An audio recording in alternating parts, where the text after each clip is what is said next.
วันนี้มาเฮ็ดเลือดแปลงสู่พี่สู่น้องกินนะสู่หมู่ครูกินเนี่ย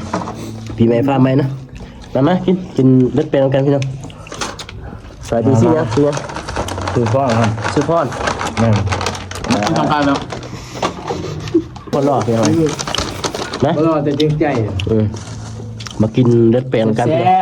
แซ่บๆนะบ่มีฟูบ่มีครูมีแฟนดอกมันนี่นะสดแจ้งมันนี่นะเรามากินข้าวทางข้าวเนาะหอกเอ็นกูบากินเลือดแปลง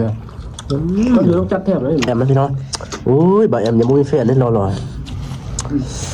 ห้ามเอาเมียเด้อมึงเด้อโทษนั่นแหละ